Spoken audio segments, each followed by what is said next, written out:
If you grew up in Sunday school, I'm sure you heard the story of Daniel in the lion's den. Now, in Sunday school, Daniel is usually portrayed as a young guy. Usually the lions are like kittens, and like this picture, they come around and they cuddle with Daniel, and that's what we think of when we think of Daniel in the lion's den. But that is nothing like reality. Daniel was 80 years old, in his 80s, when he was put into the lion's den. He probably went in there with a walker. The lions did not look like kittens. I don't like cats, but I got a lot of respect for lions, right? I mean, they're vicious. I don't know if you saw the Facebook video that was going around, and it was of the person who had trophy hunted a lion. And they're there taking pictures, and suddenly they scream as another lion comes and chases them. And you don't see what happens off screen, but, it's like lions are something to be feared. And so we're going to look at the story of Daniel and the lion's den this morning. And as we enter this story, we read that Daniel was now serving a new king, King Darius. It was the third king that Daniel had served under.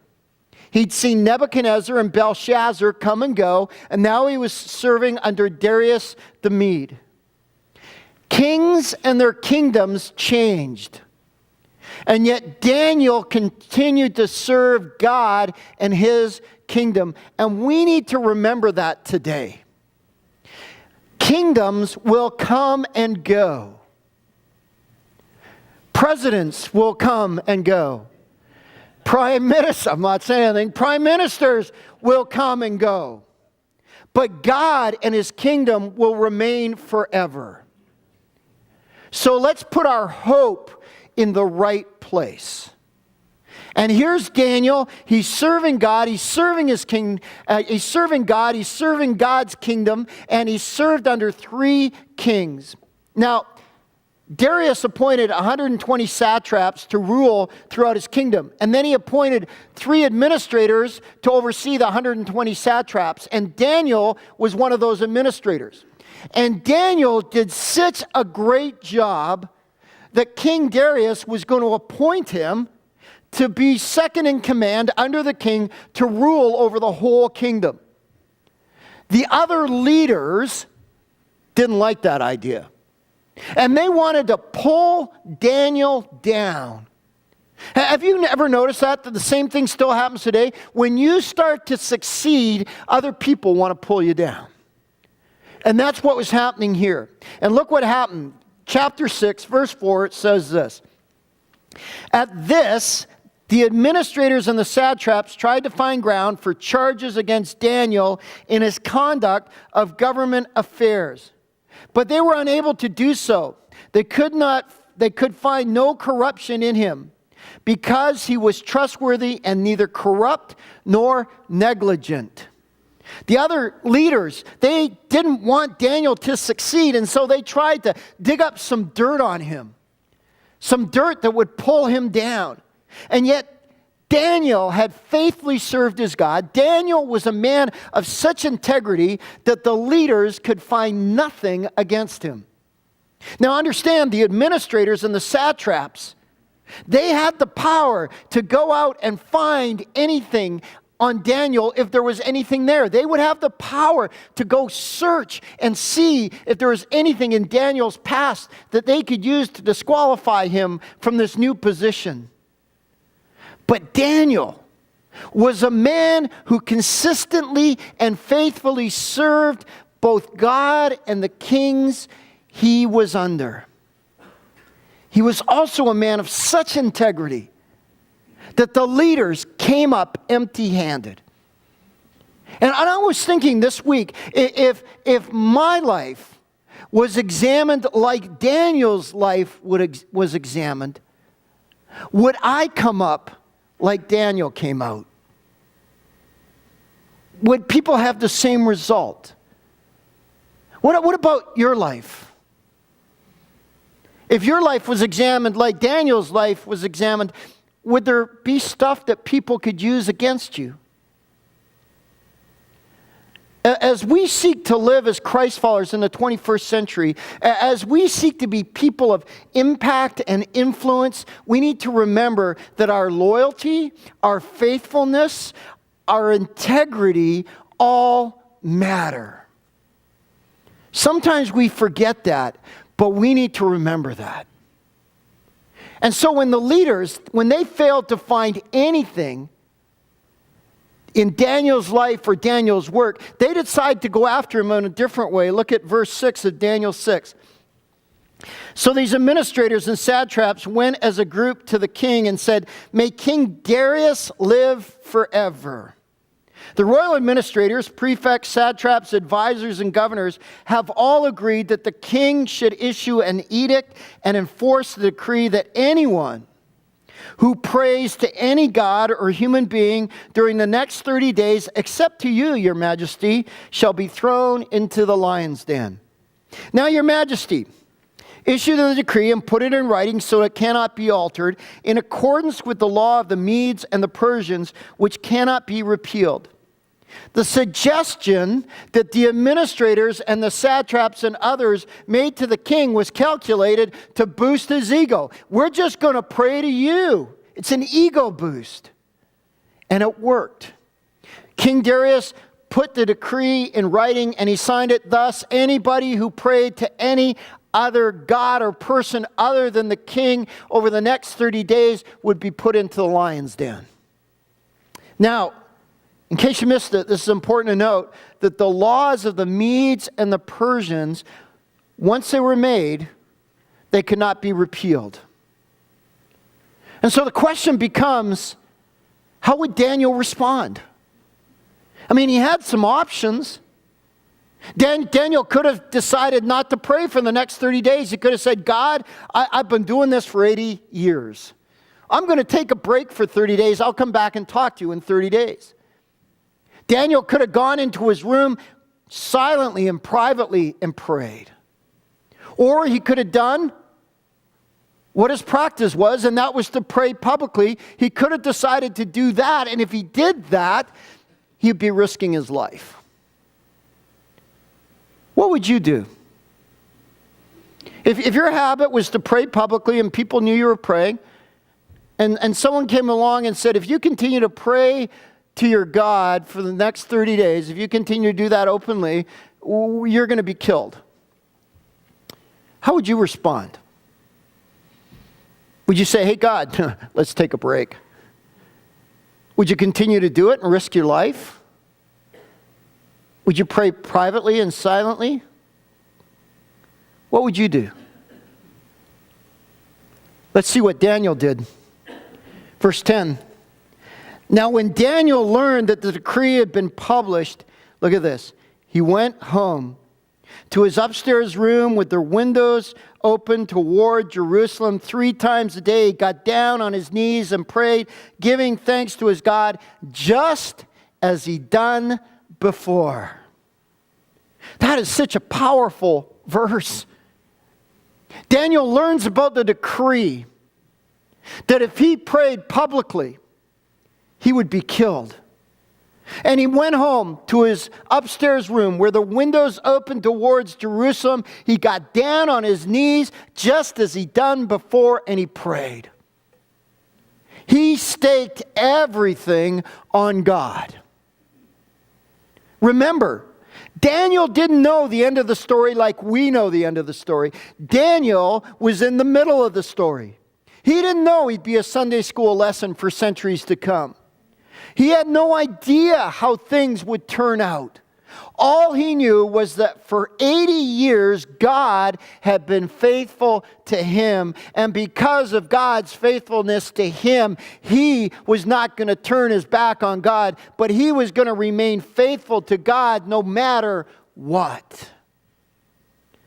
And so the question is, how did Daniel develop such a deep faith that he was willing to stand strong, he was willing to pray openly and publicly in the face of a death threat?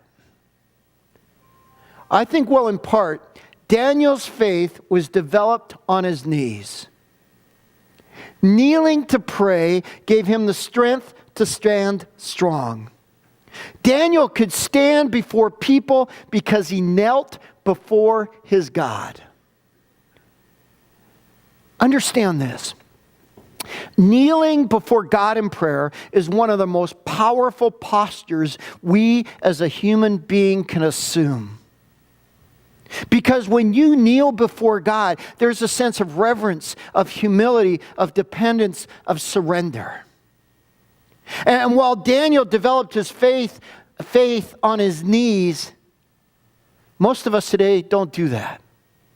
Do you notice Daniel heard about the decree, and once again, when Daniel faced a crisis, as we saw earlier in the book, you notice what he does? Right away, he goes and he prays. Daniel developed his faith on his knees. But do you notice most of us, how we respond? We face a crisis, and what we do is we do everything we can do. And then when we've done everything we can do, then we say, hey, all we can do now is pray. That's all that's left for us to do. Prayer is a last resort rather than a first resort, and we need to learn from Daniel that the first thing we need to do is to pray. Our first response should be to get down on our knees and pray. Listen, when life gives you more than you can stand, kneel before your God in prayer, and He will give you the strength to stand. Know that. And let's go back to verse 10 for a minute. Now, when Daniel learned that the decree had been published, he went home to his upstairs room where the windows opened toward Jerusalem. Whenever Daniel prayed, he instinctively knelt in the direction of Jerusalem. His mind, his emotions, his will were focused on the promises of God that were symbolized by that city. Daniel knew that his future lay with God's kingdom, with God's promises. They lay in Jerusalem, the city of God, that was symbolic of God's kingdom and God's promises. Daniel said, that's where my hope lays, that's where my faith lays, not in Babylon with men's promises and men's kingdoms. And folks, we need to have that same perspective today. I mentioned that a few minutes ago. You know, it's fascinating to me when we look at the political situation, especially down south, and how everybody's hair gets on fire about the results of election, pro or con, doesn't matter. Because often I think we put our trust and our faith in the wrong kingdoms. Our trust and our faith needs to be in our God and His kingdom, not in man's kingdoms and man's promises and man's values. Let's make sure we're putting our focus and our trust and our faith in the right place. Now the leaders, they anticipated what was going on here. They anticipated what Daniel would do. They knew Daniel well enough to know that Daniel was going to go out, he was going to kneel publicly and pray like he'd always done, and so they agreed to meet under his window. And as expected, they saw and heard him praying. And then they went back to the king and they reminded him of his decree. Look at verse 12. Did you not publish a decree that during the next 30 days, anyone who prays to any god or human except to you, your majesty, would be thrown into the lion's den? The king answered, the decree stands in accordance with the law of the Medes and Persians, which cannot be repealed. And then they broke the bad news to the king. Look at what they said. Then they said to the king, Daniel, who is one of the exiles from Judah, pays no attention to you, your majesty, or to the decree you put in writing. He still prays 3 times a day. And the king was devastated because he liked Daniel. Remember, he wanted to promote Daniel. He thought Daniel did a great job. And look at verse 14. It says, when the king heard this, he was greatly distressed. He was determined to rescue Daniel and made every effort until sundown to save him. The king spent the rest of the day trying to figure out, how do I get Daniel out of this mess? But at the end of the day, again, the law and the decree were irrevocable. And so in verse 16 it says, so the king gave the order, and they brought Daniel and threw him into the lion's den. Then the king said to Daniel, "May your God, whom you serve, continually rescue you." A stone was brought and placed over the mouth of the den. And the king sealed it with his own signet ring and the rings of his nobles, so that Daniel's situation might not be changed. Now we don't know what happened in the lion's den. We don't know if Daniel got down there, fended off the lions with his walker. We don't know if he worshiped God. We don't know if he prayed. We don't know if he was afraid and cowered in the corner. We don't know if he barked like a dog to scare them. We have no idea what went on in the lion's den. Here's what we do know. The king had a lousy night. He couldn't sleep, couldn't eat, didn't have his usual evening entertainment. I mean, he was a wreck. Let's pick up the story in verse 19. At first light of dawn, the king got up and hurried to the lion's den. When he came near the den, he called to Daniel in an anguished voice, "Daniel, servant of the living God, has your God, whom you serve continually, been able to rescue you from the lions?" In the morning, King Darius gets up and he goes and he says, when he gets to the Daniel, "Are you okay? Has your God, whom you serve continually?" In other words, Daniel, I've watched you. And I've noticed you're not only a man of integrity, but you're always serving your God. Just a little tangent thought here. We need to remember, you need to remember, I need to remember, that people are watching us. When people know that you go to a church, they're watching you. They're seeing how you live. Because you represent Jesus to them, never forget that. And they're looking at you. And they're saying, is this person a person of integrity?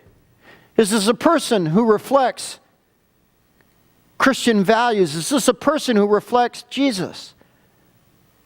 Just like King Darius was watching Daniel, people are watching us. And we should never forget that. See, there's a responsibility that comes with being a kingdom person. We serve the Most High God. We are a subject in His kingdom. And we need to reflect the King to others. Never forget, people are watching you. There's a responsibility that comes with being a Christ follower. And so the king says, "Has your God, whom you serve continually, been able to rescue you from the lions?" Look at verse 21. Daniel answered. Boy, the king was probably glad to hear his voice. "May the king live forever. My God sent his angel, and he shut the mouths of the lions. They have not hurt me, because I was found innocent in his sight. Nor have I ever done anything wrong before you, your majesty." The king was overjoyed and gave orders to lift Daniel out of the den. And when Daniel was lifted from the den, no wound was found on him, because he had trusted in his God. At the king's command, the men who had falsely accused Daniel were brought in and thrown into the lion's den along with their wives and children. And before they reached the floor of the den, the lions overpowered them and crushed all their bones. And then Darius issued a new decree. Listen to these words from the king, verse 25. Then King Darius wrote to all the nations and peoples of every language in all the earth, "May you prosper greatly. I issue a decree that in every part of my kingdom, people must fear and reverence the God of Daniel. For he is the living God, and he endures forever. His kingdom will not be destroyed. His dominion will never end. He rescues and he saves. He performs signs and wonders in the heavens and on the earth. He has rescued Daniel from the power of the lions." So Daniel prospered during the reign of Darius and the reign of Cyrus the Persian. What a great story. And that concludes chapter 6. We started this series a few weeks ago, asking the question, how can we be in the world, but not of the world? How can we be people of impact and influence in the 21st century? And as we've journeyed through the first half of the book of Daniel, we have learned some crucial lessons. from kings, from Shadrach, Meshach, and Abednego, and of course from Daniel, on how we can be Christ followers in our culture. And I've been reflecting on the various lessons we've learned, and I think one lesson stands out amongst all the rest. There is one thing above all the others that allowed Daniel to excel at studying the Babylonian culture, allowed him to stand firm and say no to the king's fine wine and food, allowed him to put his life on the line as he interpreted dreams for two kings, allowed him to pray publicly, and again, risk his life. Daniel was able to do those things because he was committed to God and his ways above all else. And because of that, Daniel knew the power and the presence of God in his life. And that allowed Daniel to stand courageously and boldly before kings and others. Understand this. Daniel's power to influence and impact his world came as an outflow of his relationship with God. Daniel was a man of influence and impact. If you just heard me read the king's decree there, because of Daniel and his faith in God and his stand for God, the whole kingdom was to worship Daniel's God. There's a man of influence and impact. And the reason Daniel had that influence and impact was because he knew the presence and power of God in his life. And he knew that presence and power because of his relationship with God. And I want to say this to you this morning. It says in the Bible that God is the same yesterday and today. Yesterday and today and forever, sorry. God is the same yesterday, today, and forever.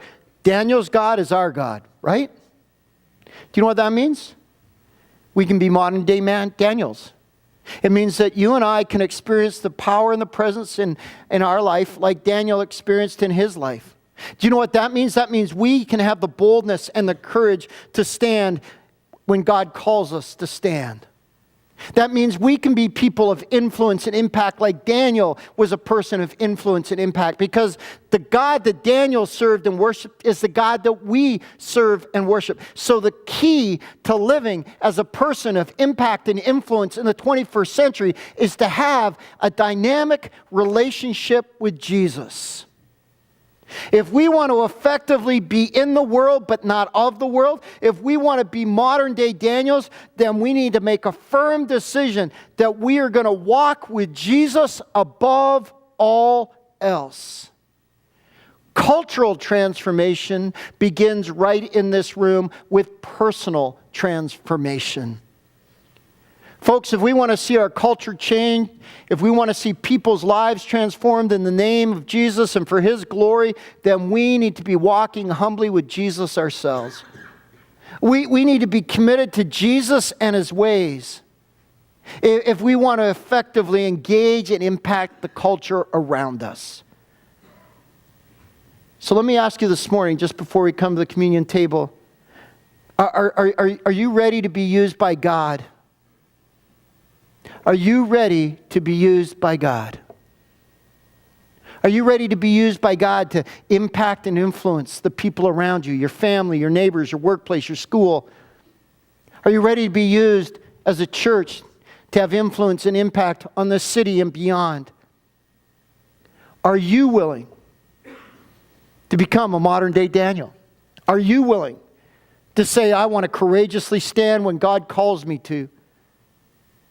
I want to be that person like Daniel was of impact and influence. I want to be used by God.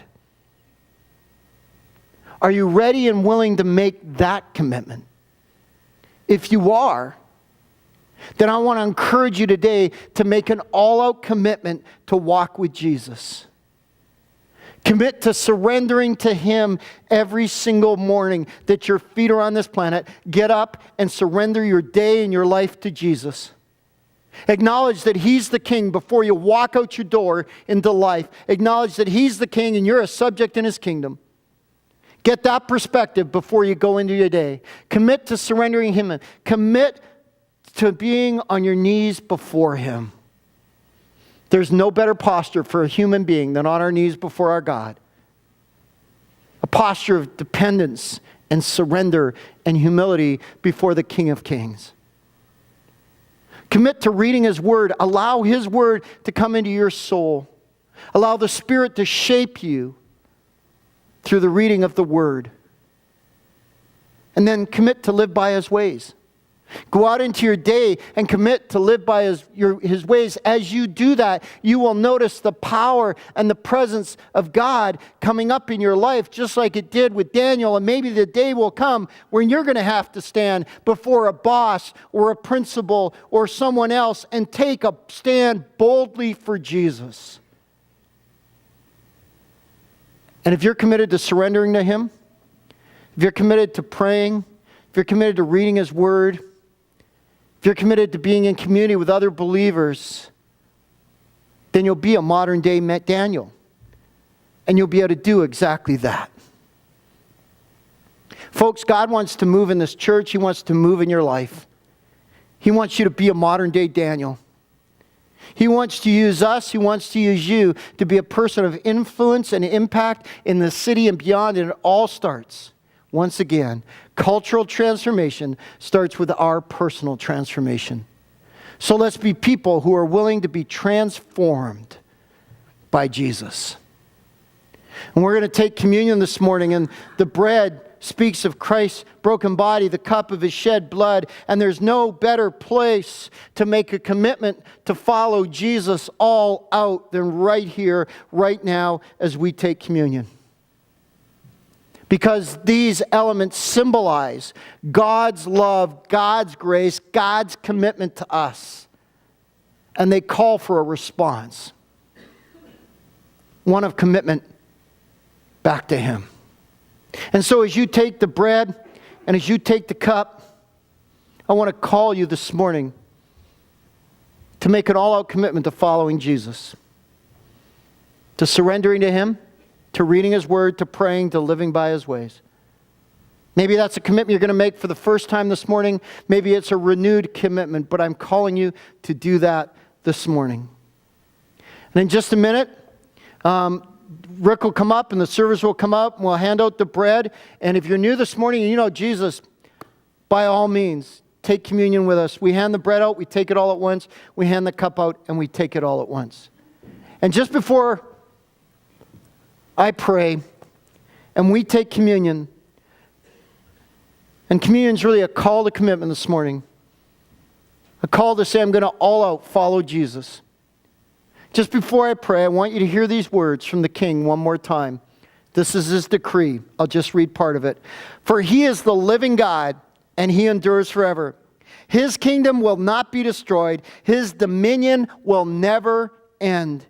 He rescues and He saves. He performs signs and wonders in the heavens and on the earth.